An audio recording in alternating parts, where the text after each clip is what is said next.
Hey guys, and welcome back to this week's episode of We Are Called. Today is going to be a little bit more off script than my typical video, and that's just kind of a result of what happened in my life this week. So, got a phone call towards the end of last week from a friend letting me know that a mutual friend of ours had passed away. It was tragic and untimely. And I don't know about you, but whenever you get news such as this, it really does kind of shift your focus to what's beyond, kind of cementing the reality that our day-to-day life is not the end-all be-all. It is not the final word. And so this week has been contemplative, it's been reflective, it's been filled with some sorrow, filled with some joy at past memories of this person, and really just feeling intense emotion for his family. The other part to this, of course, was the untimeliness of this person's time here on earth, and realizing that he and I were 3 days apart as far as our age, and knowing that we are never promised tomorrow, that at any moment it could be our last. And what are we doing with our days? How are we spending our time? Are we living up to God's expectations for us? And while thinking about all of this, you start thinking about how you either waste your time or seize each day and make the most of every second. And whenever someone passes away, it's usually a time of interior reflection, where you kind of look at yourself and your life and ask these deep questions. And I know I am not alone, especially in year 2020. There have been a lot of people who have lost loved ones. And whether it was pandemic related or in relation to maybe some of the violence that has happened throughout the year around the country, or natural causes, similar to what my friend experienced, it makes you take stock, and it makes you appreciate the here and the now. And it kind of makes you want to start each day anew and have that commitment to really being present and really giving your love and your attention to the people in your life that mean the most. For myself, as I'm sure many of the viewers out there are, we're moms. We've got people that depend on us. And I know that in the heat of the moment, sometimes those people that depend on us the most don't always get the best version of us. Our jobs are demanding, our schedules are hectic, and we're always trying to go from here to there, and we're stretched thin. And so many times, we may not give the best of ourselves to those people who depend on us because we're frustrated, because we're anxiety ridden, because we don't have enough time to wind or watch, let alone be everything for everybody and have something left of ourselves. So I try to remind myself, I have been reminding myself each day since, of course, this news came about. and I started doing some of that serious interior reflection.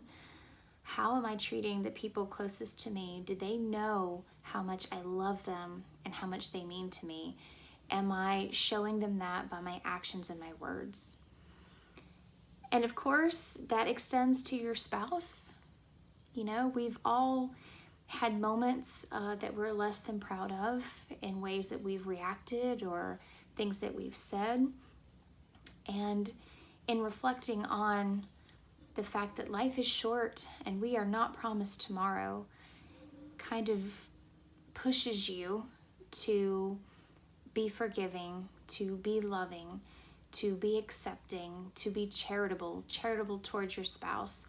Marriage is not easy in the best of scenarios, but you throw in the hectic schedule, the kids, the jobs, there's demands on us that never end.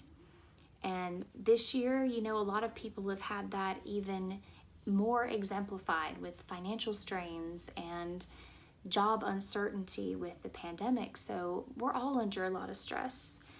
And sometimes that translates into, you know, things you wish you hadn't said. So as I'm reflecting on being this better person and living each day as if it were my last, that doesn't just end with my children. That extends to my husband as well. It extends to family members, parents and siblings, extended family, you know, your neighbors. You've got to be willing to treat each person with the kindness and the love that you should your life be demanded from you at the end of that day. And so the somberness, the reality of life also makes you reflect that not only do you need to make right with the people that you are constantly in contact with and those people closest to you, but the first person on that list to get right with should be God. He is the one that at the end of this earthly journey will still be there waiting for you. He is the one that matters most. And so many of us just put that out of our minds. It takes something like this. It takes a sudden tragedy to reopen our eyes, to shift our focus back on what it should have been on all along. But we're human and our lives are demanding and we're constantly going in all these directions. It's very easy to get into a lull of things and kind of just go about each day expecting that tomorrow will be there. And one of those areas in our life that tends to kind of get pushed behind is making right with God. And what I mean by that, of course, is going to the sacrament of reconciliation. It is there that you will get the forgiveness and the sanctifying grace you need to make yourself right with God, because He's the one that matters the most. When you draw your last breath, no matter what your family members think of you or where you stand with them as far as maybe things left unsaid, what's really going to matter at that hour is God. And are you right with Him?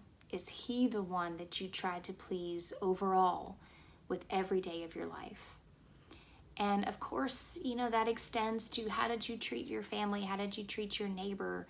Were you treating them in a manner pleasing to God? Yes, of course, that's without really needing to be said. But if you put God first in your life and you live a life worthy of Him and of being called His disciple, then all the rest kind of trickles down. You won't be somebody who's going, well, you know, I really could have done better yesterday, or I really shouldn't have said that or done this. You'll be living the life that God would be proud of. And so, you know, I've been contemplating all of this, and I felt like perhaps this was where God wanted me to speak this week. He wanted me to take a break from the educational aspect of my channel and just kind of touch base with the humanity of us all and give you that reminder. Maybe you haven't experienced any death this year. Maybe you haven't experienced any tragedy within many years. Perhaps you're one of the lucky few who have yet to experience it. But when you lose a friend or family member untimely, as I have done, then it really strikes a chord, and it's a tremendous wake-up call. And thank God, in a way, it's, another chance for us to realize that we are not meant for earthly life alone. This is really just a place to prepare us for our eternal home. And we should not ignore the fact that God is waiting for us in Holy Mass, in the Eucharist, in the reconciliation chapels. He is wanting to meet us there. He is wanting us to make our lives right with Him.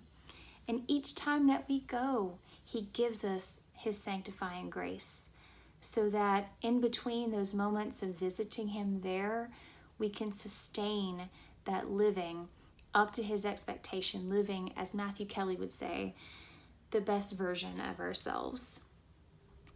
So friends, I encourage you today to make time in your week, this week, to go to reconciliation. Make a concerted effort to live each one of these moments of today, each minute, each second, with purpose. Purposefully living, doing your best to be that imitation of Christ, to be His light, be His love, show forgiveness, have patience, and really just living as if it were your last day. Don't wait for something tragic to enter your lives before you move and you act on the fact that this is not it. This is not our final destination. Our final destination should be heaven and is the kingdom of God. He's already prepared a place for you and for I, as long as we are willing to cooperate with Him. Thank you for tuning in today. I'm sorry if this brought you down a little bit. That wasn't really the point of this. I just needed to reach out to you, reach out to my audience, let you guys know that, we're all in this together. We all experience tragedy. We all go through periods of grief. And in that can be such beautiful opportunities for renewal within ourselves, and especially within the church. Do not neglect to get right with God. None of us know the hour in which we'll be called away, and He is the most important thing in your life and in mine. Make time this week to go to reconciliation. Don't put it off for tomorrow. We're not promised tomorrow. So do what you can to make right with God today, and then go after those family members, those friends, those neighbors that maybe you need to, rekindle a relationship with or apologize for something. Extend an olive branch. Be the one that shows charity first, even if you're not in the wrong. So get right with God. Don't put it off, guys. 2020 has already been crazy and ridiculous, and I'm not sure what the rest of the year entails or where we're going even beyond this into 2021. Don't put it off. Get right with God and make sure that you are living each moment to the best of your ability. Thanks for watching. If you haven't already subscribed to the channel, please hit the red button and hit the bell, because I do make a video each week and you will get updated of that. And as always, guys, I appreciate you so much. I wish you all the best, and blessings to you and yours.